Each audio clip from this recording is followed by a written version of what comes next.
আসসালামু আলাইকুম।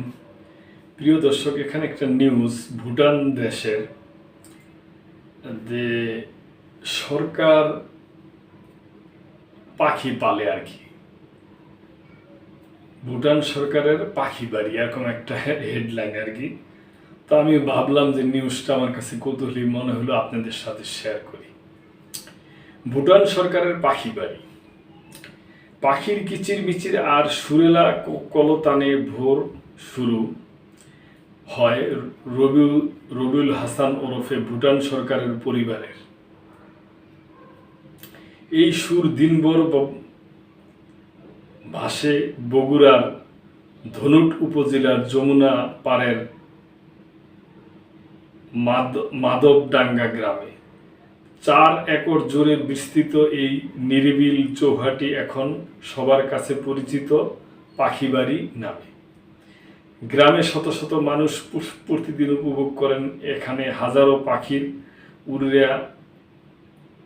উড়াউড়ি আর কলকাতন।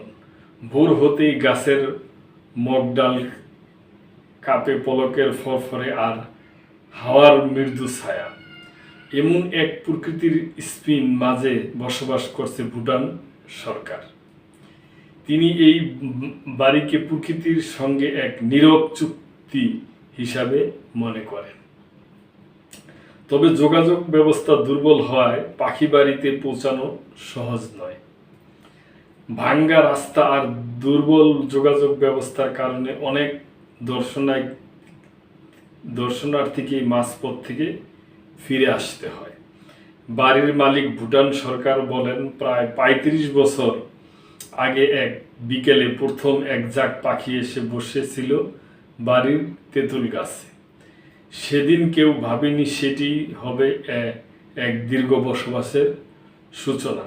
এরপর প্রতি বছর গ্রীষ্মের শুরুতে পাখিরা দলবল নিয়ে আসে, বাসা বাঁধে, ছানা ফুটায়।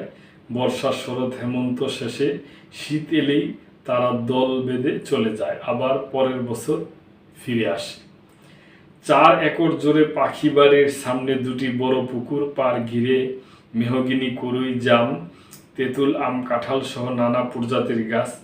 পেছনে ঘন বাঁশ ঝাড়। এই বাগান এখন হাজারো পাখির স্থায়ী আশ্রয়। প্রতিদিন ভোরে তারা উড়ে যায় খাবারের খোঁজে, দুপুর শেষে ফিরে আসে। সূর্য ঢলে পড়লে গাছের ডাল জোরে শুরু হয় তাদের ডাকাডাকি, ছানাদের খাওয়ানো আর নীর গড়ার ব্যস্ততা। এখানে পানকুড়ি, বক, ঘুঘু, শালিক, টিয়া, চড়ুই সবাই আছে নিজস্ব নীরে, নিজস্ব গাছে। আশ্চর্যের বিষয় হলো পাখিদের গাছের নিচেই ভুটান সরকারের 2টি বড় আয়তনের পুকুর রয়েছে। সেখানে তিনি মাছ চাষ করেন, কিন্তু কোনো পাখি তার পুকুরে কখনো মাছ ধরে না, বরং দূর নদী খাল থেকে শিকার করে এনে ছানাদের খাওয়ায়। খুবই আশ্চর্যের বিষয়। আমার কাছে ভালো লাগছে প্রিয় দর্শক নিউজটা। স্থানীয়রা জানান, ভুটান সরকারের বাড়ির পাখিদের অন্য কোনো পাখি বাড়ির গাছে দেখা যায় না। এই পাখি বাড়ির যেন তাদের স্থায়ী নিবাস।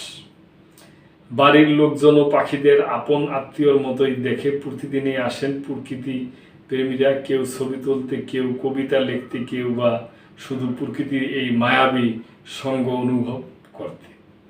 ফজলুল করিম নামে এক দর্শনার্থী বলেন, সবুজ পাতার ভেতর পাখির উড়াউড়ি আর বিচিত্র শব্দ শুনে হৃদয়টাই হালকা হয়ে যায়।